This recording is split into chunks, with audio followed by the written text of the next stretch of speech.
हरियाणा की हर अपडेट के लिए बेल आइकन दबाएं और सब्सक्राइब करें STV Haryana news.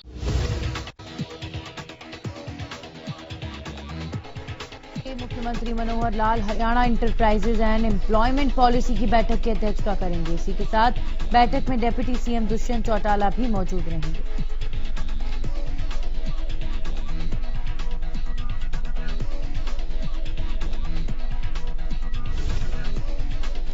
CM Manohar Lal ने स्वदेशी स्वावलंबन से आत्मनिर्भर भारत कार्यक्रम को संबोधित किया। इस दौरान उन्होंने कहा कि हम आत्मनिर्भरता के लिए काम कर रहे हैं। सीएम मनोहर लाल ने कहा कि हरियाणा में आत्मनिर्भरता विकास का मॉडल है।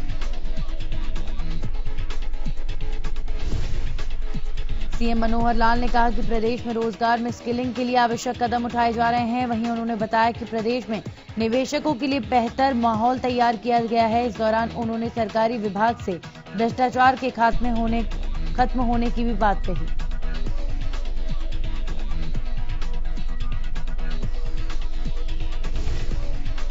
चंडीगढ़ में आज दोपहर 2:30 बजे कांग्रेस की प्रेस कॉन्फ्रेंस करने जा रही है। इस प्रेस कॉन्फ्रेंस में भूपेंद्र सिंह हुड्डा, कुमारी शैलजा, रणदीप सुरजेवाला और विवेक बंसल मौजूद रहेंगे।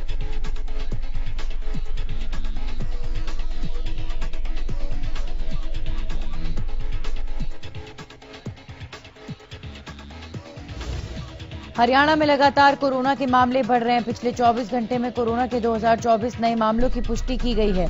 इसी के साथ हरियाणा में संक्रमित मरीजों की संख्या 1,20,000 के पार पहुंची। वहीं अब तक 1 लाख से ज्यादा मरीज ठीक हो चुके हैं।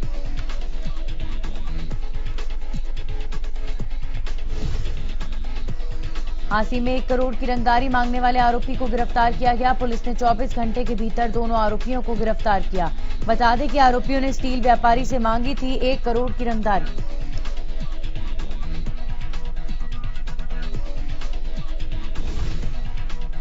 हरियाणा के उप मुख्यमंत्री दुष्यंत चौटाला और गृह मंत्री अनिल विज ने शुक्रवार को उचाना में बनाई गई नई कोविड-19 आर्विक लैब का वीडियो कॉन्फ्रेंसिंग के जरिए उद्घाटन किया।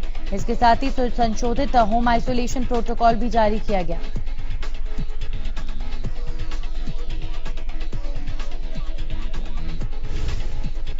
इस दौरान स्वास्थ्य एवं गृह मंत्री अनिल विज ने कहा कि राज्य में अब 14 सरकारी अस्पतालों और मेडिकल कॉलेज में कोविड-19 लैब स्थापित की जा चुकी है।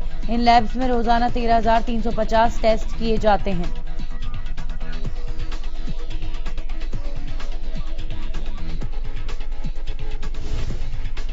इसके साथ ही प्रदेश के 6 निजी अस्पतालों में 5,620 टेस्ट की सुविधा दी जा रही है। साथ ही स्वास्थ्य विभाग ने राज्य के सभी जिलों में इस तरह की लैब स्थापित करने का लक्ष्य रखा है, जिसके तहत शीघ्र ही पानीपत, यमुनानगर और भिवानी में भी इसी तरह के लैब स्थापित किए जाएंगे। स्वास्थ्य मंत्री ने कहा कि राज्य में इस वक्त 4,636 क्वारंटाइन बेड हैं, जबकि 3,486 कंटेनमेंट जोन, 10,145 आइसोलेशन बेड और 2,231 आईसीयू बेड हैं।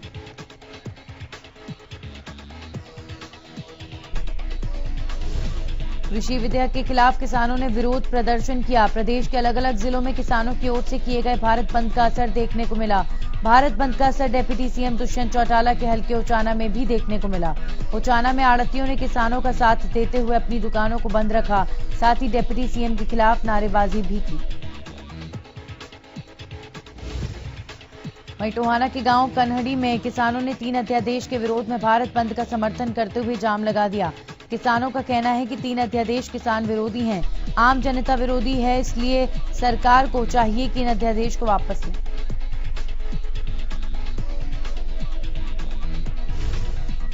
उकलाना में किसानों ने विश्राम गृह से सिरसा चंडीगढ़ रोड को जाम कर दिया। करनाल में भी किसानों की ओर से किए गए भारत बंद का असर देखने को मिला।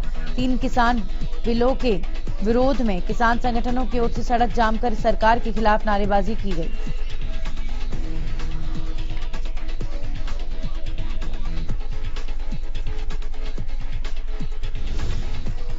बल्लभगढ़ में किसानों ने अध्यादेशों को वापस लेने की मांग करते हुए जोरदार प्रदर्शन किया। किसानों का कहना था कि ये सरकार तो अंग्रेजों से भी ज्यादा बुरी सरकार है। जिन लोगों ने चुनाव के समय में नेताओं को गले लगाया था, अब वही लोग आगामी चुनाव में उनका बुरा हाल कर देंगे।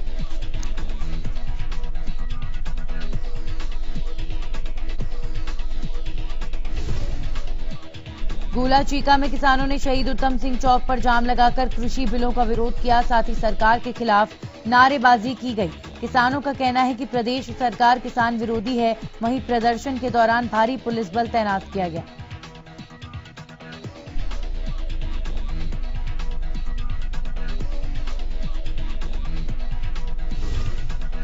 बावल में किसानों ने रेल रोककर प्रदर्शन किया। बावल में रेलवे स्टेशन, सचिवालय और सार्वजनिक स्थलों पर सुरक्षा चाक चौबंद नजर आई।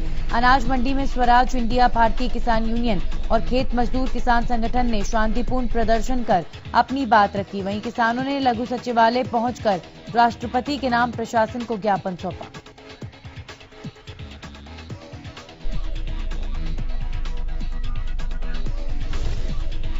भारतीय किसान यूनियन के प्रदेश अध्यक्ष गुरनाम सिंह चरूनी ने कहा कि अगला आंदोलन करो या मरो का आंदोलन होगा। वहीं 27 तारीख को अब दिल्ली में बैठक नहीं होगी, उस मीटिंग को रद्द किया गया। भारतीय किसान यूनियन के प्रदेश अध्यक्ष गुरनाम सिंह चरूनी ने कहा कि गोपनीय मीटिंग होगी और कब होगी इसके बारे में अभी कोई खुलासा नहीं हुआ है।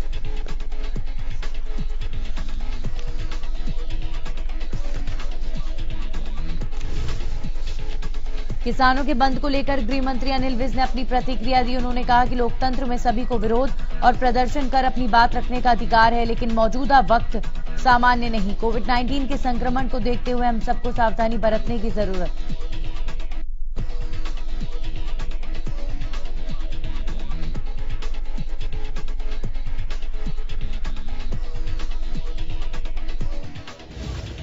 प्रदेश के गृह मंत्री अनिल विज ने प्रेस कॉन्फ्रेंस की, जिसमें उन्होंने बंद के बारे में बोलते हुए बताया कि बंद में किसान नहीं बल्कि राजनीतिक लोग थे। प्रदेश में बंद का असर भी देखने को नहीं मिला। बाजार पूरी तरह से खुले रहे।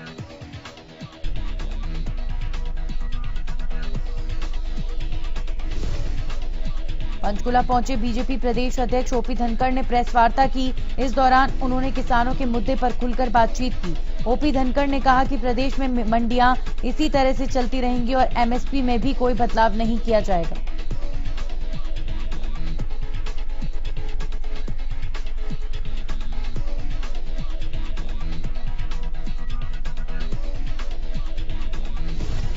इस दौरान उन्होंने कांग्रेस पर निशाना साधते हुए कहा कि कांग्रेस किसानों को अपने झूठ से बहकाने की कोशिश कर रही है। वहीं बीजेपी प्रदेश अध्यक्ष ने कहा कि कई किसान संगठन बिल के पक्ष में हैं। उन्होंने कहा कि किसानों को किसी भी बात में आने की जरूरत नहीं। अन्नदाता की फसल का एक एक दाना सरकार की ओर से खरीदा जाएगा।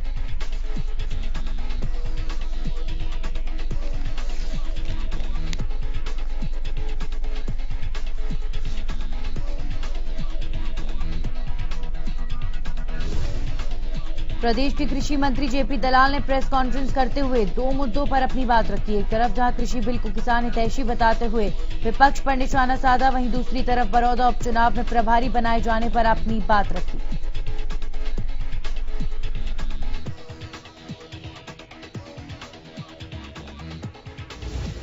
किसानों की ओर से जारी प्रदर्शन का असर रोडवेज बसों पर भी देखने को मिला। पंचकुला रोडवेज ने पंजाब, हरियाणा, हिमाचल प्रदेश और अन्य राज्यों को जाने वाली बसों का संचालन बंद रखा। इसी के साथ कई बसों के रूटों को भी डायवर्ट किया गया।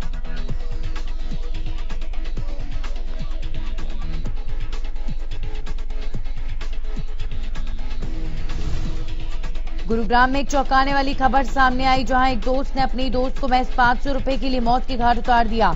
इतना ही नहीं, आरोपी ने शव को सिकंदरपुर मेट्रो स्टेशन के पास गटर में डाल दिया, जिससे किसी को भनक तक न लगे। वहीं पुलिस ने शव को कब्जे में लेकर आरोपी की तलाश शुरू कर दी है।